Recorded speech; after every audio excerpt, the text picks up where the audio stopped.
Olá, meus queridos irmãos e amigos, que Deus possa nos abençoar mais uma vez, dando prosseguimento aos estudos que estamos fazendo sobre o mundo espiritual e hoje especificamente sobre espírito.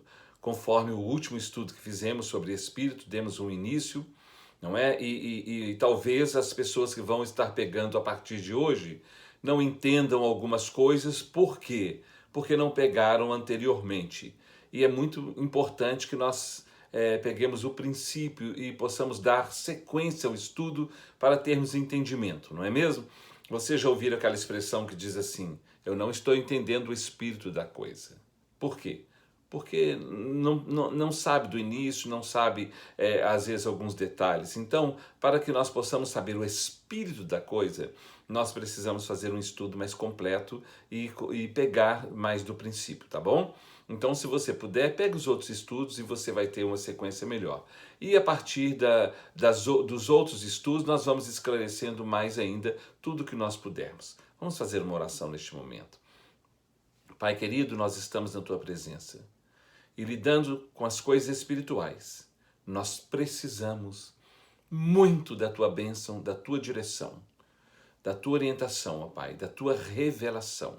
Que o Senhor possa falar conosco, nos mostrar, abrir o nosso entendimento para que possamos entender, captar, guardar e aplicar na nossa vida tudo aquilo que estamos aprendendo. Nós suplicamos a Tua bênção, repreendemos na autoridade do Teu nome qualquer espírito contrário, qualquer força contrária que tenta nos perturbar, que tenta fazer desviar o nosso entendimento, que seja repreendido em nome de Jesus. Abençoa-nos nesse estudo mais uma vez, nós te suplicamos em nome de Jesus. Você pode dizer amém? Diga amém, amém. Você está dizendo, eu concordo, eu quero isso também para a minha vida. Glória a Deus. Então, o mundo espiritual, eu tenho falado que é um mundo profundo, é um estudo profundo, complexo, abstrato, misterioso. Não é fácil, não é mesmo? Nós estaremos tratando da natureza do espírito ou relativo ao espírito. Quando nós estudamos na gramática em português, a palavra espírito é um substantivo masculino. Eu já falei sobre isso nos outros estudos. É um substantivo. Então nós usamos o artigo e o substantivo masculino. O espírito é o que nós aprendemos a vida inteira na nossa língua. O espírito, ou seja, como o espírito sendo um substantivo ou uma pessoa no masculino, não é mesmo? Mas quando nós estudamos a palavra de Deus, a Bíblia, e eu já falei no princípio desses estudos, que a minha base é a palavra de Deus, porque eu sou cristão, eu creio em Deus, eu creio na sua palavra, eu creio no Antigo Testamento e eu creio no Novo Testamento. Então a minha base, o meu fundamento está na Bíblia, na palavra de Deus. Você pode ter o fundamento que você quiser, mas tudo que eu estarei falando é baseado na palavra de Deus e na minha experiência como cristão já há esses 48 anos e vou completar esse ano 49 anos que eu estou buscando a Deus, buscando a conhecer a Deus cada vez mais, não é mesmo? Então, quando nós estudamos a Bíblia, a palavra de Deus, nós sabemos que o Antigo Testamento foi escrito a maior parte no hebraico e algumas partes no aramaico. E o Novo Testamento foi escrito em grego, e especificamente no grego chamado grego koiné, que é o grego da linguagem popular para que o povo pudesse entender a mensagem de Deus. Eu já falei com vocês para que nós pudéssemos entender bem a pessoa de Deus e a linguagem de Deus. Deus se fez homem e veio falar conosco na nossa linguagem como homem. E ele, quando veio, ele não usou palavras eruditas, ele usou palavras que as pessoas entendiam, o grego koiné, o grego que o povo, da linguagem comum do povo, tanto que ele pregava sempre usando parábolas, não é mesmo? Para que o povo pudesse entender. Então, o Antigo Testamento, a maior parte foi escrito no hebraico e algumas partes no aramaico, e o Novo Testamento no grego koiné. E quando nós estudamos a palavra espírito, tanto no Antigo quanto no Novo Testamento, no Antigo Testamento a palavra espírito é ruá ou ruá, que no hebraico, que está essa expressão no hebraico, e eu vou explicar sobre isso. E no grego, a palavra espírito é pneuma, pneuma. Então, no Antigo Testamento em hebraico, ruá ou roá. e no Novo Testamento, pneuma. E tanto no Antigo quanto no Novo Testamento, a palavra espírito, a expressão espírito, não existe na forma feminino. Somente masculino. Não existe feminino no espírito no Antigo e no Novo Testamento. É na forma feminino, não masculino.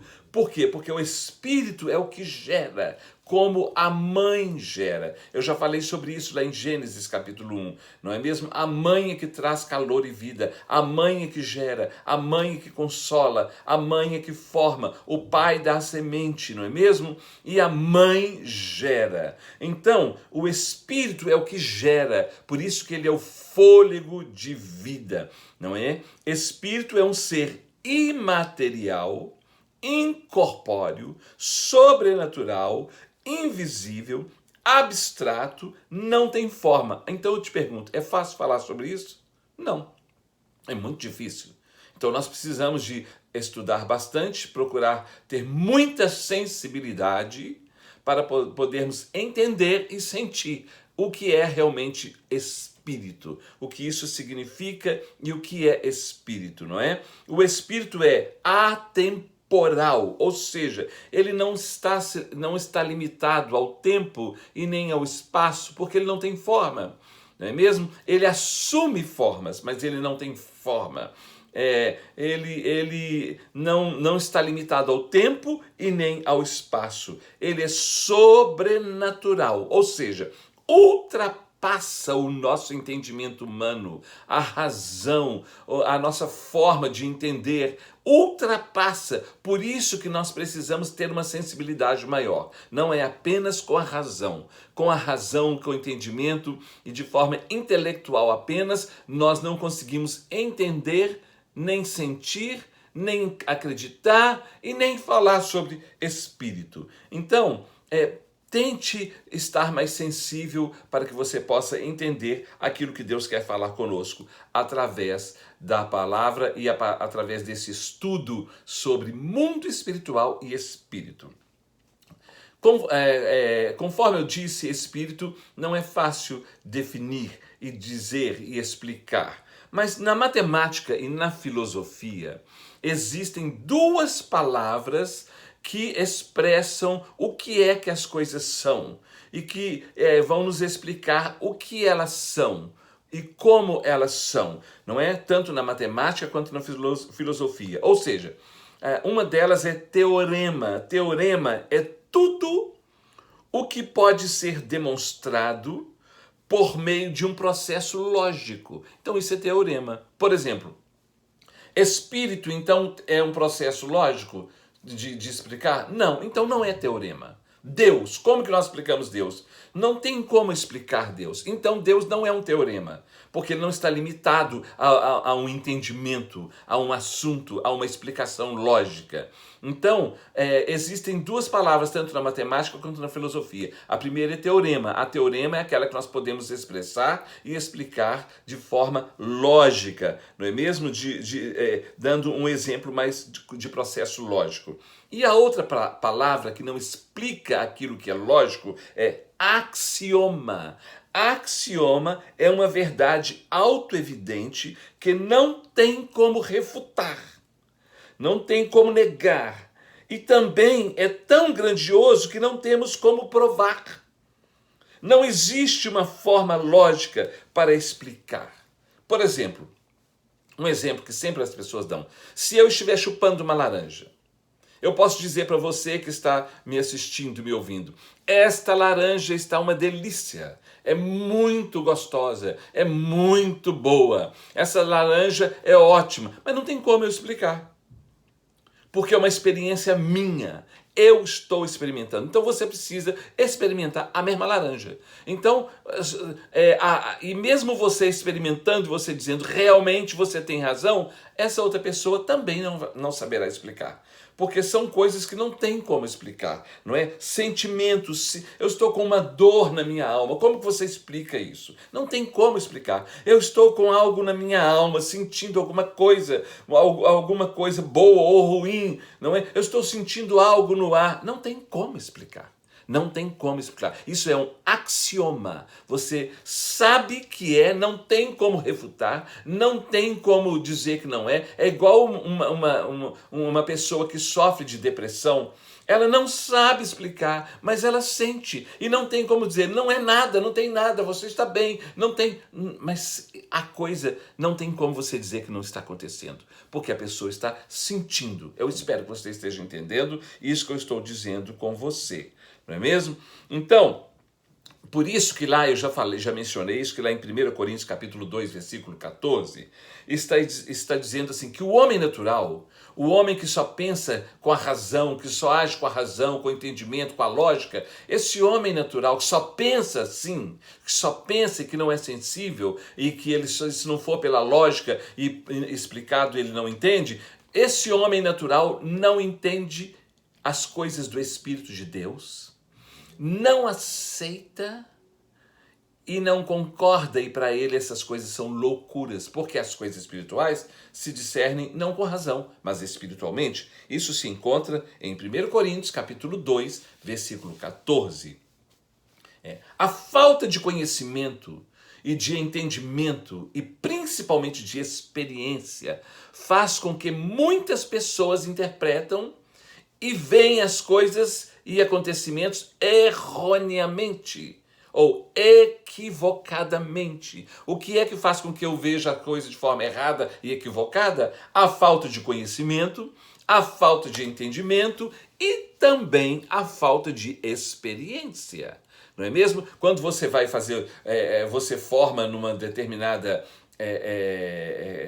a coisa, né? Você forma, por exemplo, em engenharia e você vai procurar um emprego, não é? Você vai procurar um emprego, uma das coisas que eles exigem é, além do conhecimento e do entendimento, você tem experiência? Quanto tempo? Então, essas três coisas são muito importantes na nossa vida.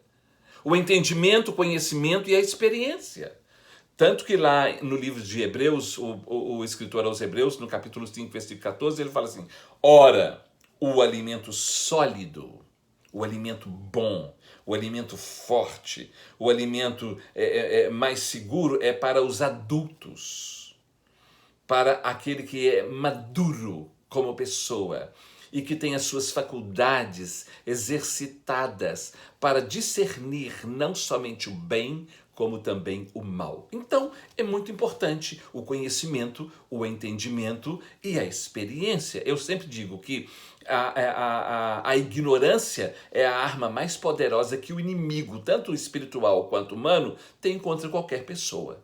Então, é muito importante eu conhecer e entender. Nós começamos esse estudo falando que Jesus disse, e conhecereis a verdade vos libertará. Então, é importante conhecer, é importante ter um entendimento e é importante ter experiência. Ou seja, quando nós estudamos, o homem é formado de três coisas, espírito, alma e corpo, não é? Nós somos esse conjunto de espírito, alma e corpo. O que é mais importante em nós? O espírito. Porque o espírito é que nos dá vida.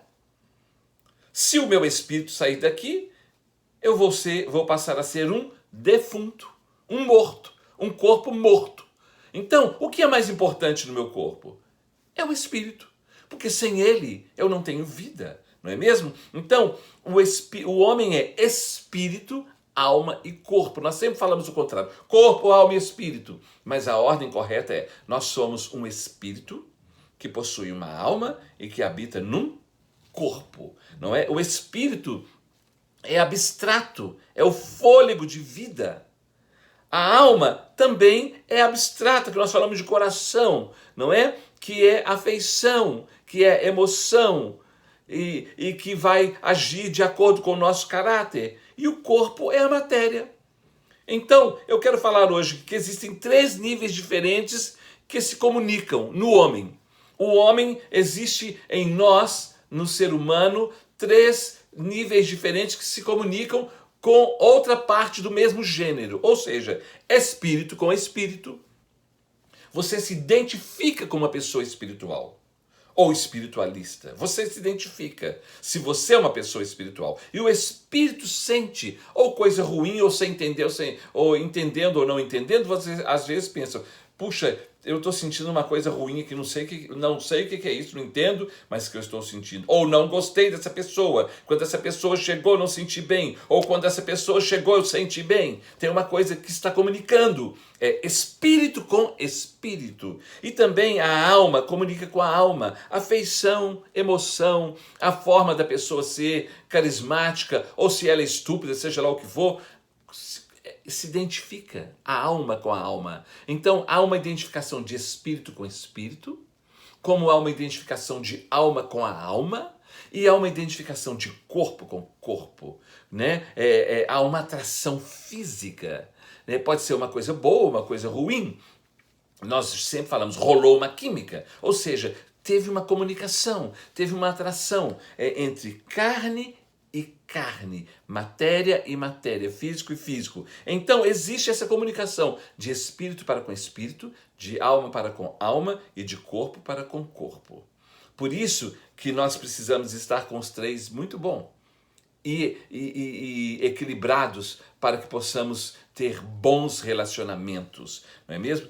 Tudo na nossa vida depende do nosso estado de espírito. Eu não canso de falar isso. Tudo na nossa vida depende do nosso estado de espírito. Tudo é determinado primeiro no mundo espiritual. O modo como nós fazemos tudo é conforme estamos nos sentindo lá dentro, no nosso espírito, não é? Às vezes você faz uma coisa, alguém te pede para você fazer um favor e você faz gentilmente.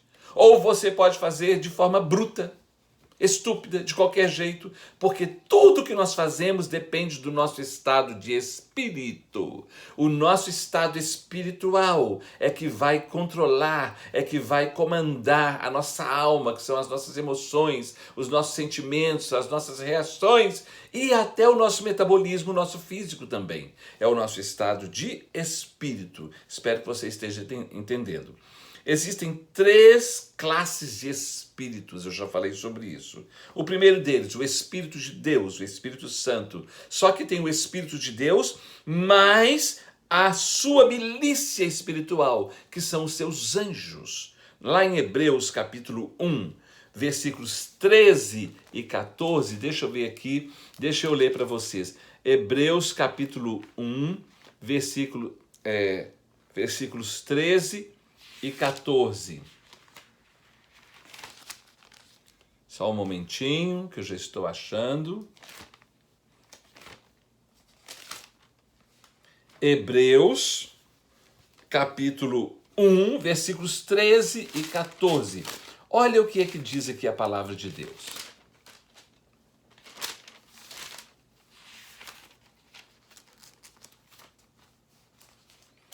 Eu estou com a Bíblia numa posição aqui mais frágil e eu não quero que ela caia. Capítulo 13, versículo 14, que fala assim: Ora, a qual dos anjos jamais disse, assenta-te à minha direita, até que eu ponha os teus inimigos por estrado dos teus pés?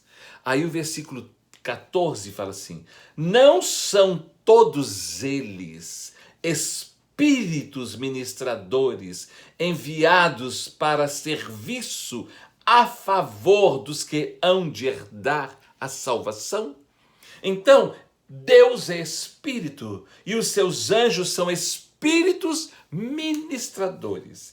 Eles assumem, eu já disse que o espírito não tem forma, mas ele assume forma, conforme o poder de Deus. Ele assume forma, tanto que a Bíblia fala que o inimigo, o Satanás, ele tem poder de se transformar até em anjo de luz, de se mostrar uma forma que é de anjo de luz. Então, o Espírito de Deus, Deus é Espírito, E os seus anjos são espíritos ministradores, né? Não são todos os anjos, eles são anjos, é Deus e o Espírito. Então, existem três classes de espírito: o Espírito de Deus, o próprio Deus e os seus anjos, a sua milícia, que trabalha a favor dele, por ele, a nosso favor, a favor daqueles que estão buscando a salvação.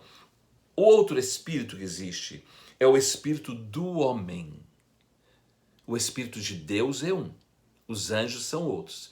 O meu espírito e o seu espírito é outro.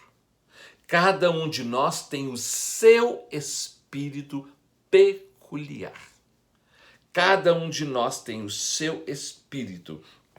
Quando eu já falei lá em Gênesis, quando Deus formou o homem, Deus soprou nas narinas do homem o fôlego de vida e o homem passou a ser alma vivente. Então, cada um de nós tem o seu espírito. Cada ser que é gerado recebe o seu espírito peculiar. O espírito de cada um, de cada um. E lá em Romanos capítulo 8, versículo 16, fala assim, falando do Espírito de Deus e do nosso espírito.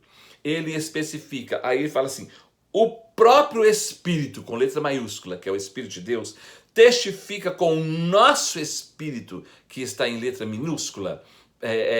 O próprio Espírito de Deus testifica com o nosso espírito, com o meu espírito, com o seu espírito, com o nosso espírito, que nós somos filhos de Deus. Então, há uma testificação, uma identificação de espírito para com espírito.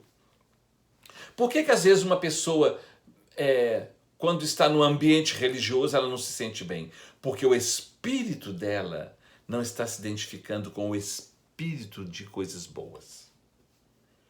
Por que tem pessoas que só se identificam com pessoas más e com ambientes ruins ou com coisas macabras? Porque o espírito é outro que está identificando com ele, você está entendendo? Então, aqui se está falando que o próprio Espírito de Deus testifica com o nosso espírito que somos filhos de Deus. E lá em 1 Tessalonicenses, capítulo 5, versículo 23, fala assim: o mesmo Deus da paz vos santifique em tudo, e o vosso espírito, alma e corpo sejam conservados íntegros na vinda de nosso Senhor Jesus Cristo. Então, ele especifica cada parte do nosso ser.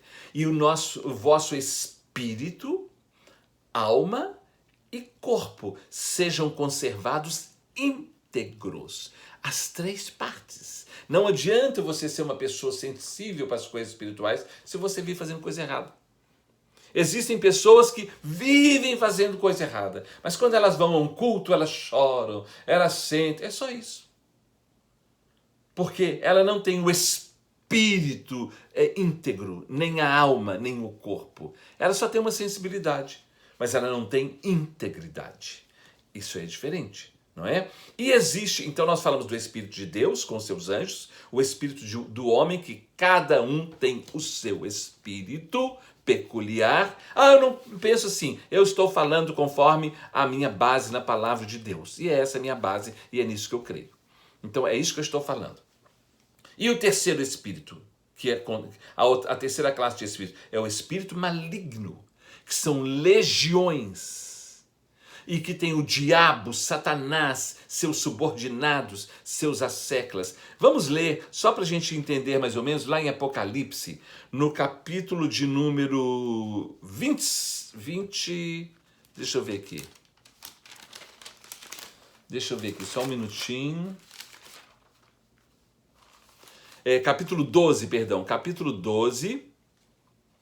versículos 7 e 9.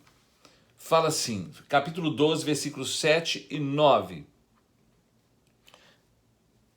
Deixa eu só confirmar, de 7 a 9. Houve peleja no céu. Miguel e os seus anjos pelejaram contra o dragão. Também pelejaram o dragão e os seus anjos. Então aqui é uma guerra no mundo espiritual, do mundo da parte de Deus, o mundo espiritual da parte de Deus e da parte do inimigo. Então são seres espirituais brigando, não é? Lutando. Todavia, não prevaleceram, nem mais se achou no céu o lugar deles. E foi expulso o dragão, a antiga serpente, que se chama Diabo e Satanás, o sedutor de todo o mundo. Sim, foi atirado para a terra, e com ele os seus anjos. Vocês estão entendendo? E a palavra de Deus fala que o inferno está reservado para Satanás e os seus anjos. Então, existe o mundo espiritual, os espíritos da parte de Deus, o próprio Deus e os seus anjos. Existe o espírito do homem, cada um de nós, e existe o espírito maligno, que é o diabo e seus anjos também. Nós atraímos para nós aquilo que preferimos. Nós atraímos para nós. Você atrai para você aquilo que você prefere, aquilo que você gosta. Então nós atraímos para nós aquilo que preferimos, aquilo que gostamos, aquilo que desejamos, aquilo que queremos, aquilo que respeitamos, aquilo que honramos, aquilo que admiramos. É isso que nós atraímos para nós. Lá em Mateus capítulo 6, versículo 21, está assim, escrito assim, Jesus disse: porque onde estiver o teu tesouro é o que você gosta, a sua preferência, não é? O seu desejo, aquilo que você escolhe para você. Onde estiver a sua preferência, o seu tesouro, né? O que você mais gosta, aí estará o teu coração. Ou seja, aonde estiver aquilo que eu mais gosto, prefiro e desejo, aí vai estar a minha decisão, a minha determinação. O versículo fala assim: porque aonde estiver o teu coração, o teu tesouro, aí estará também o teu coração. Aonde estiver aquilo que você mais gosta, aquilo que você prefere, aí estarão as tuas decisões. Você vai decidir em cima disso aí. Vocês estão entendendo? Então nós atraímos para nós aquilo que nós preferimos. Ou seja, só entra dentro de nós aquilo que já existe dentro de nós. Aquilo que já está lá dentro de nós, plantado dentro de nós. Eu quero fazer algumas perguntas. Como tem estado o nosso espírito? Como tem estado o nosso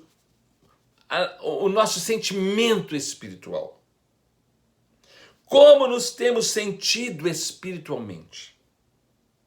Que tipo, o sentimento que nós estamos tendo é um sentimento espiritual de sensibilidade, mas de sensibilidade a quê? É de resistência, mas de resistência a quê e por quê? É um sentimento espiritual alheio de qualquer jeito? Por quê? Que tipo de influência espiritual tem sido mais dominante em nós? É um sentimento bom ou ruim? É do bem ou é do mal? Que tipo de sentimento, reação e pensamento espiritual tem sido mais constante e forte em nós? Um sentimento e reação bom ou mal? Deixa eu falar uma coisa para vocês. Existe uma diferença muito grande, parece que não, mas tem, entre ação e reação. Ação e reação são diferentes, não é mesmo? A ação é algo que você premedita, que você pensa, que você estuda, que você analisa, que você prepara. Então, você fala assim: quando eu chegar lá, eu sei que fulano não gosta de mim, mas eu vou agir assim, assim, assim, assim, assim. Você premeditou a sua ação. E você finge, porque você teve uma ação que foi uma coisa premeditada. Mas a reação é algo automático, espontâneo, imediato. A reação é que revela o que realmente está dentro de nós, e não a ação. Por isso que muitas vezes nós ficamos envergonhados, porque a nossa reação entrega o que está dentro de nós. A nossa reação revela o nosso sentimento e o nosso caráter. Por isso que muitas pessoas soltam uma palavra, faz uma coisa, quando viu já falou, já fez. Mas era aquilo que estava dentro dela. Vocês estão entendendo? Nós atraímos para nós aquilo que nós gostamos, que nós sentimos e preferimos. E isso envolve espírito, alma e corpo, não é? Nós atraímos o que preferimos. Tem um pensamento que é um pensamento anônimo, depois eu descobri que esse pensamento é da Índia, que fala assim: semeia-se pensamentos, colhe-se atos. Semeia-se atos, colhe-se hábitos. Semeia-se hábitos, colhe-se caráter. Semeia-se caráter, colhe-se destino. A coisa começou aqui. Eu desenvolvi. Então eu decidi, tracei o meu destino. Não é Deus, não é ninguém, não. Sou eu. Sou eu. Porque eu só faço aquilo que eu quero. E aquilo que eu acredito. Isso é comigo e é com você também. Não é mesmo? Então, semeia-se pensamentos, colhe-se atos. Semeia-se atos, colhe-se hábitos. Vai virar um hábito. Semeia-se hábitos, vai formar o seu caráter. Colhe-se caráter. Você formou o seu caráter, colheu o caráter, você traçou o seu destino. Todas as coisas acontecem primeiro no mundo espiritual. Eu quero falar algo aqui agora dessa comunicação que eu falei, que o espírito comunica com o espírito, a alma com a alma, né, se identifica com a alma, o corpo com o corpo. Há essa identificação de gêneros, não é mesmo? De mesmo gênero, espírito com espírito, alma com alma e corpo com corpo. Então, no Evangelho de João, capítulo 14, versículo 17, João capítulo 14, versículo 17, Jesus fala assim para os discípulos. Jesus estava ainda com os discípulos, ele ia ser preso, morto ainda. Então, antes de ele ser preso e morto, ele fala para os discípulos. Olha o que ele fala assim: o Espírito da verdade. Ele especifica que é o Espírito da verdade, porque eu já falei que tem o Espírito de Deus e os anjos de Deus, e tem o Espírito maligno e os anjos do maligno, não é? O de Deus é o da verdade, o do maligno é o da mentira. Então ele especifica o Espírito da verdade que o mundo não pode ver, porque não o conhece, vós o conheceis, porque ele habita convosco, através de mim. Jesus está falando, mas ele estará em vós.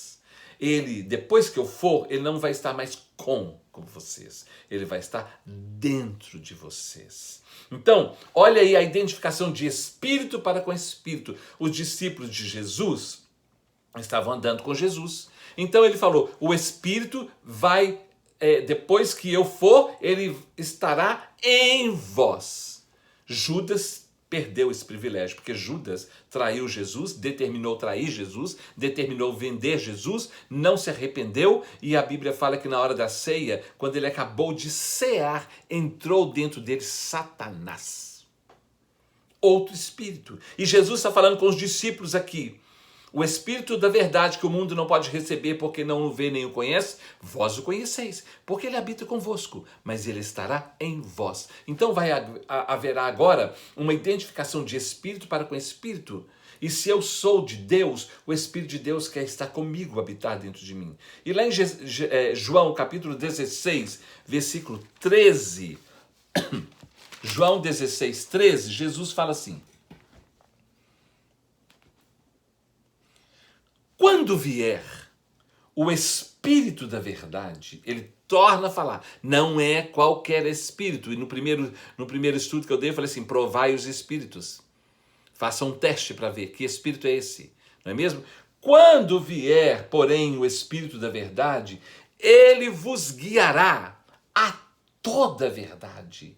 Porque não falará de si mesmo, mas dirá tudo o que tiver ouvido e vos anunciará as coisas que hão de vir.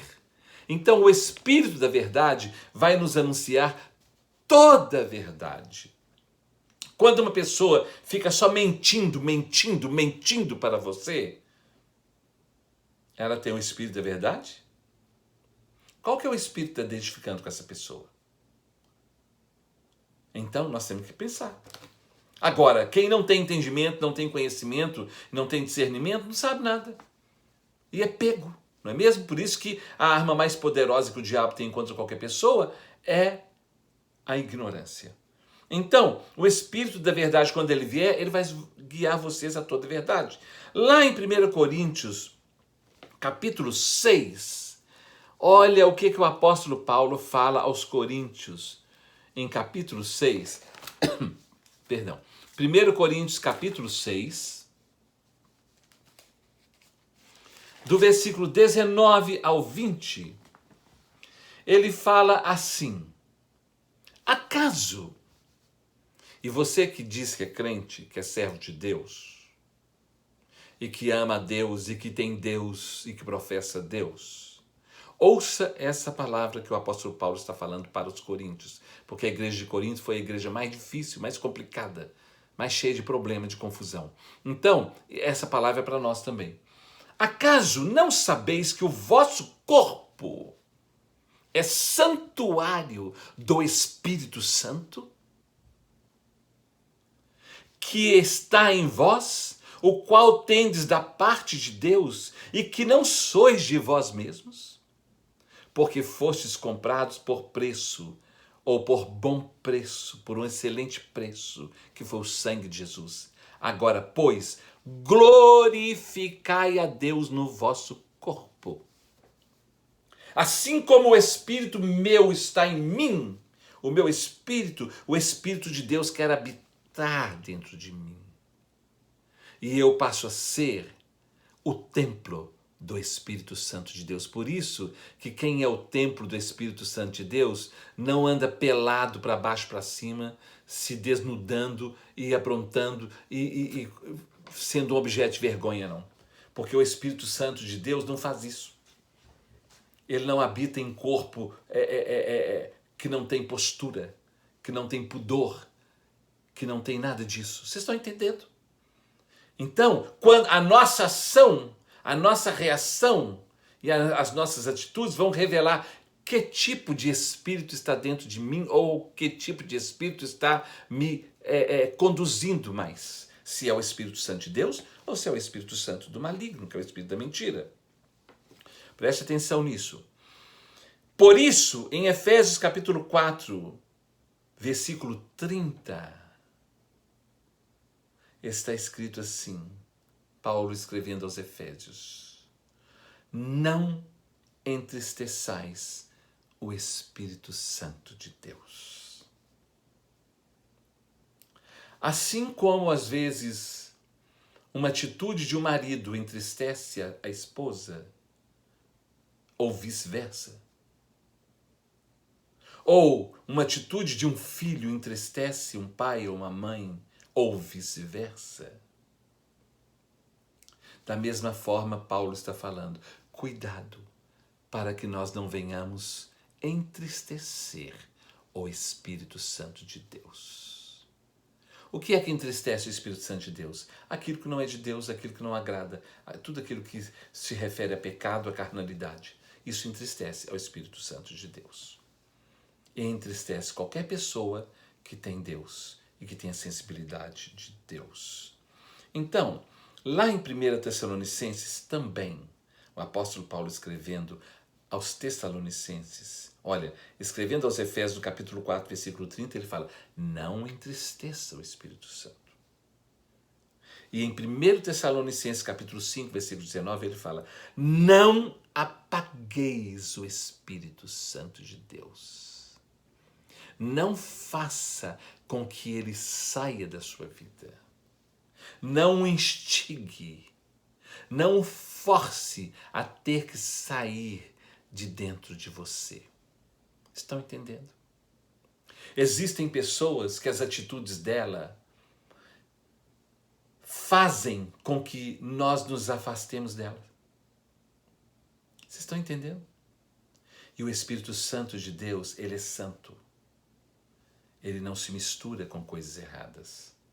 Então, o Espírito da verdade quer estar em nós, mas eu tenho que fazer de tudo para que, sendo eu o seu templo, eu não venha entristecê-lo e muito menos apagá-lo da minha vida, porque isso acontece. Eu conheci muitos crentes que foram brincando e depois morreram sem o Espírito Santo de Deus. E muitos tiraram a sua própria vida. Você deve estar lembrando de alguns aí, infelizmente. O nosso culto, ou o nosso estilo de vida, o nosso estilo de vida revela o nosso estado de espírito. No Antigo Testamento, houve uma época que Samuel, ele era profeta e juiz. Só que o povo não queria mais profeta e nem juiz, o povo queria um rei. E o povo de Israel temou, nós queremos um rei. Nós queremos ser como outros povos. Nós não queremos juiz e nem profeta. Nós queremos um rei. E Samuel entristeceu e Deus falou com Samuel: não fique triste, Samuel, porque eles não estão rejeitando você. Eles estão rejeitando a mim e não a você. Escolhe o rei lá, vai lá. Eles querem rei, então vai lá. Deixa eles terem um rei. Nós temos um ditado no Brasil que fala assim: o povo tem o governo que merece. O povo tem o governo que merece.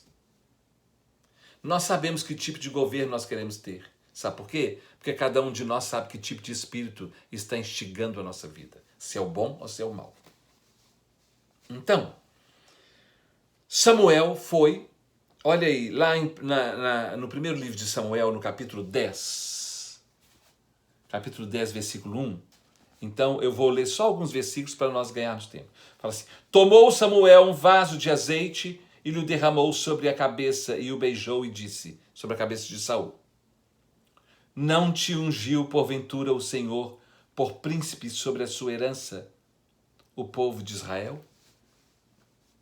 Então, ungiram Saul. Deus permitiu, existe a vontade perfeita de Deus, que é aquela que ele tem para nós, e a permissível, que é aquela que eu quero, não há mão e é isso que eu quero. Então Deus deixa.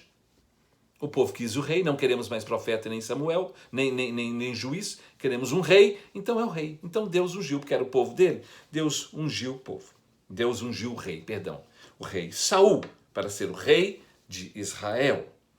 Aí nós vimos lá no capítulo 10, versículos 6 a 7, que Samuel dá instrução a Saul. E ele vai dando instrução para Saul.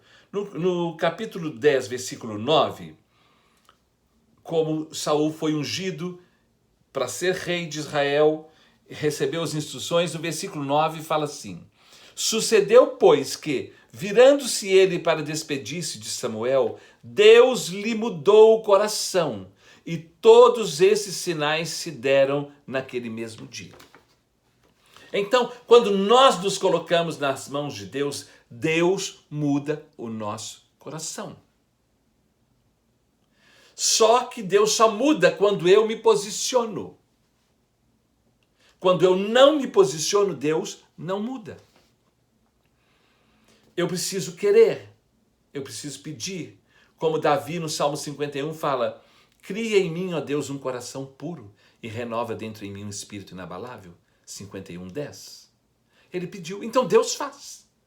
E como Saul aceitou e foi ser o rei de Israel, Deus mudou o seu coração. Quando nós olhamos no capítulo 11, versículos de 1 a 11, Saul venceu os amonitas, que eram inimigos do povo de Israel. Lá no capítulo 11, versículos de 12 a 15, ele é aclamado rei por todo o povo. Porque alguns não tinham concordado com aquilo, não gostavam, não queriam. Mas quando ele foi vencendo as guerras, ele foi aclamado rei. Aí, nesse período, então, Samuel vai resignar o seu cargo de juiz. Ele agora não vai ser mais juiz do povo de Israel. Ele falou, agora é com o rei. Agora a situação é com o rei. Não é? Ele está no capítulo 12, de 1 a 25.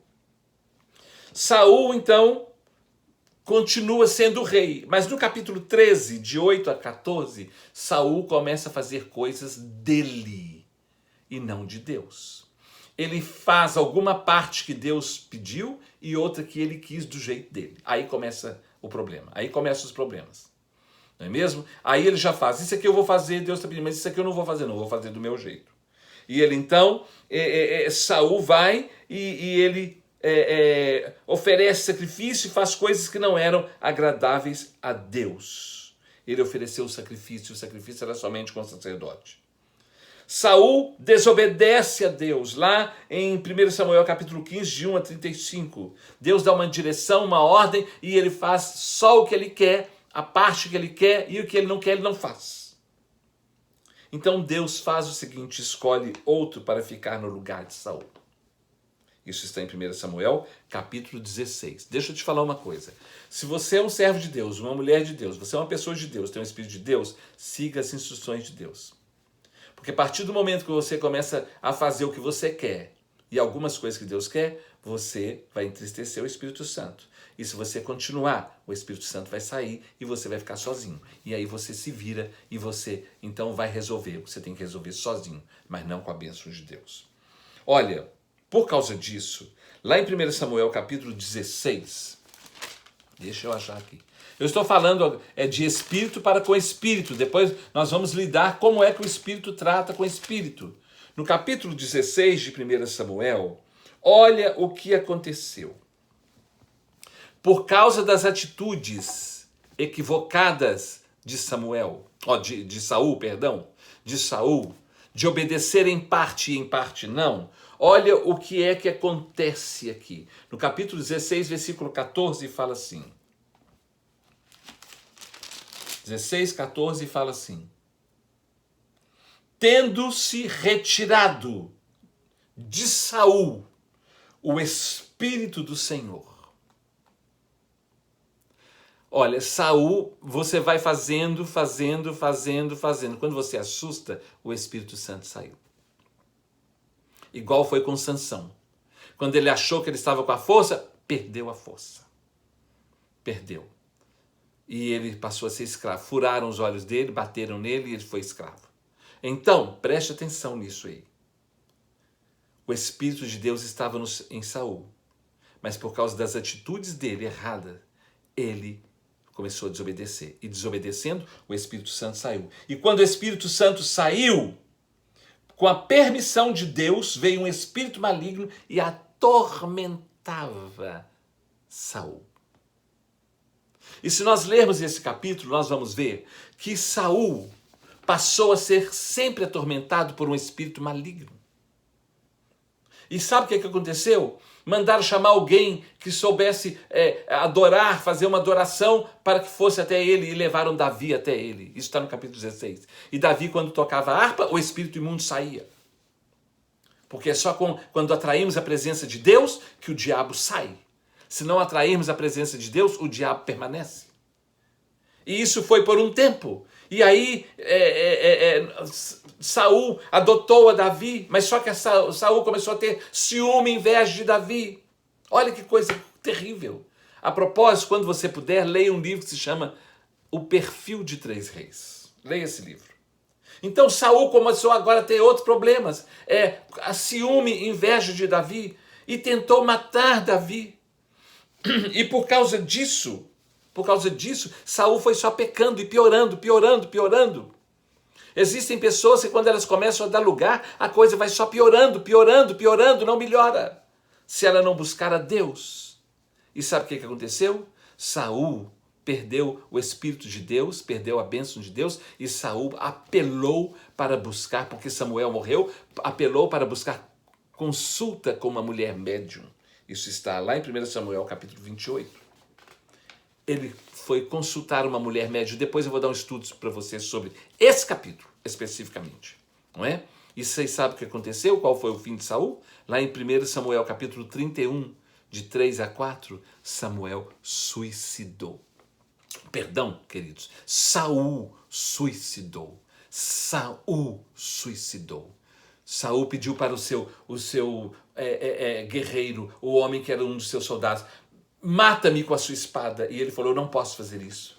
Definitivamente. E ele então, ele mesmo lançou-se contra a espada e ele morreu, suicidou. Sabe o que é que está escrito lá em Eclesiastes capítulo 7, versículo 7? Eclesiastes 7,7 está escrito assim: verdadeiramente a opressão faz enlouquecer até o sábio. A opressão, a perturbação na mente, põe qualquer pessoa doida, perturbada, fora de si. Então, nós precisamos de Deus para que esse espírito imundo não nos perturbe. Só Ele, somente a presença de Deus é que afasta todo espírito maligno. Agora, a ausência da presença de Deus atrai as forças malignas.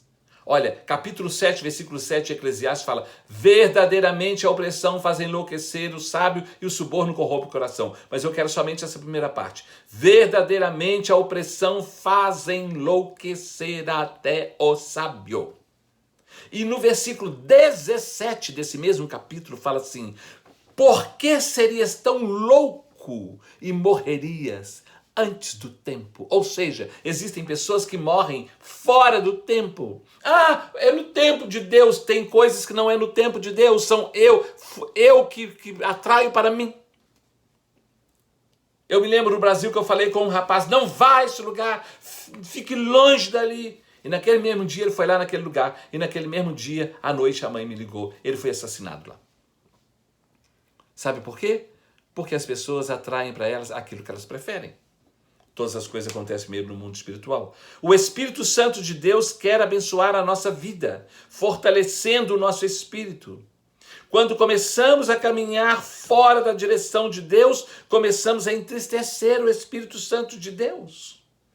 Se persistimos no erro, no pecado, apagamos o Espírito Santo de Deus da nossa vida. Então ficamos desprotegidos, aí o inimigo se aproxima para tentar ocupar o lugar de Deus em nossas vidas. Quando nós ignoramos a pessoa de Deus, nós traçamos uma tragédia para a nossa vida. Vocês estão entendendo? Lá em Efésios capítulo 4, versículo 27, está escrito assim: não deis lugar ao diabo. Se você sabe que uma pessoa, ou alguém, uma situação, ou um ambiente é coisa ruim, fique longe disso aí. Fique longe. Pessoas erradas só geram problemas na nossa vida. E quando o diabo quer nos destruir, ele põe uma pessoa errada no nosso caminho. Lá em Efésios 4, 27, não deis lugar ao diabo. Lá em Mateus 26, 41, Jesus disse para os seus discípulos: vigiai e orai para que não entreis em tentação. O espírito, na verdade, está pronto, mas a carne é fraca. Então, vigiai e orai, porque senão você vai entrar em tentação. O diabo está aí, tentando nos derrubar. Não é mesmo? As pessoas estão cobiçando, nos olhando, querendo alguma coisa conosco, ou através de nós. Lá em 1 Pedro capítulo 5, versículo 8, fala assim: sede sóbrios e vigilantes, porque o diabo, vosso adversário, anda ao vosso derredor, bramando como leão, procurando alguém para devorar. Então, fique sóbrio, fique atento, fique em alerta, porque o diabo, o nosso adversário, está ao nosso derredor. Ele está ao derredor porque ao redor estão os anjos do Senhor. Ele está ao nosso derredor, bramando como leão, procurando alguém para devorar. Eu quero concluir essa primeira parte desse estudo, essa segunda parte desse estudo, com 1 João capítulo 5, versículo 18, que fala assim: sabemos que todo aquele que é de Deus não vive na prática do pecado, e o maligno não lhe toca. Está entendendo? Olha, lá em 1 João 3, 8, 1 João 3, 8, deixa eu ler aqui.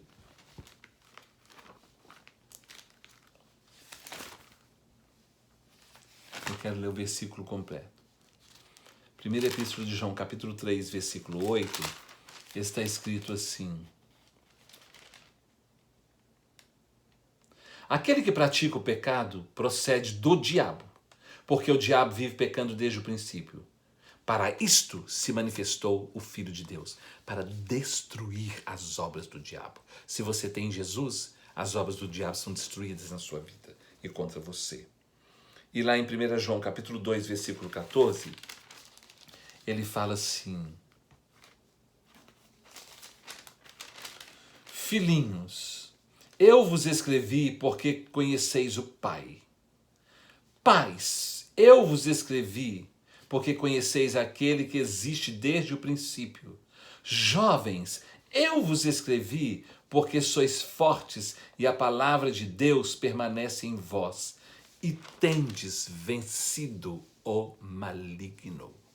O mundo espiritual é algo muito profundo. Nós temos muitas coisas para falar. E no próximo estudo, nós vamos dar continuidade mostrando como é que esses espíritos atuam.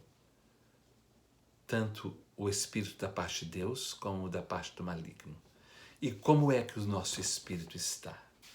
Como é que você está? Como é que o nosso espírito está? Vamos colocar as nossas vidas diante de Deus e pedir a bênção de Deus. Senhor, colocamos o nosso espírito, alma e corpo nas tuas mãos e te suplicamos em nome de Jesus. Perdoa os nossos pecados, lava-nos e purifica-nos com o sangue de Jesus. Cerca-nos com teu poder, ó Pai, e enche-nos do poder do teu Espírito Santo, para que o nosso espírito possa estar realmente sendo testificado com teu espírito que nós somos teus filhos. Ó Deus, ajuda-nos, abençoa-nos, abençoa cada um dos teus filhos que estão assistindo esse estudo e dá-nos a tua vitória. Nós te agradecemos em nome de Jesus. Que Deus abençoe as nossas vidas, todos nós, em nome de Jesus. Amém.